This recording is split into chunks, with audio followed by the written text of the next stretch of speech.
آج ہمارا ایمان کی عالم تو یہ ہے،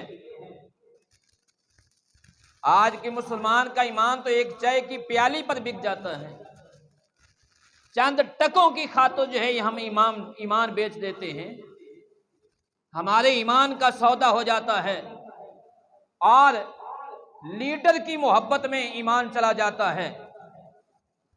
کچھ لوگ ایسے ہیں بدبخت کہ وہ اپنے لیڈر کی محبت میں جو ہے وہ ایمان کا سودا کر رہے ہیں۔ چند دن پہلے میں سن رہا تھا، ایک بدبخت عورت کہہ رہی تھی کہ اللہ مجھے حج پر نہ بھیج، مدینہ نہ بھیج، مجھے جو ہے نا عمران خان کے پاس بھیج دے۔ اور ایک بدبخت اپنے بھائی سے کہہ رہا تھا کہ میں نے گھر نہیں جانا جب تک عمران نہ چھوٹے۔ میں نے کہا تمہارے گھر کا جوائی یہی لگتا ہے جس کے بغیر تم گھر نہیں جانا چاہتے، تمہارے گھر کا داماد یہی لگتا ہے، شرم نہیں آتی؟ جس نے قرآن کے احکام کی دھجیاں اڑائیں،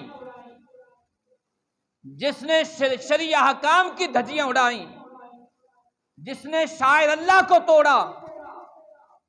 اور جس کو کلمہ پڑھنا صحیح نہیں آتا، حضور صلی اللہ علیہ وآلہ وسلم کا نام لینا جس کی زبان پر نام نہیں آتا، اس کی خاطر اس کی محبت میں ایمان کے سودے کیے جا رہے ہیں۔ جو اسلام کا بھی دشمن ہے اور سرزمین پاکستان کا بھی دشمن ہو، دین کا دشمن ہو، قرآن کا دشمن ہو، جس کو کلمہ نہ آتا ہو، جس نبی کی غلامی کا دعویٰ کرے اس نبی کا نام نہ آتا ہو، کیا وہ اسلام لا سکتا ہے؟ اسلام وہ ہے، اب دیکھیں ام سلمہ رضی اللہ تعالیٰ عنہ، یہ عورت ہے، اور تم تو بدبختوں عورتوں سے بھی بدتر نکلے۔ اور جس ملک کو تم نے کہا کہ میں یہاں اسلام نافذ کروں گا، اسلام کے اندر تو بچے بھی چھوڑنے پڑتے ہیں، تم تو ایک رات بھی نہ نکال سکے، تمہارا تو ایک رات کے اندر پیشاب بند ہو گیا۔ کیا یہ اسلام ہے؟ اب یہاں اسلام دیکھ، یہ عورت ہے،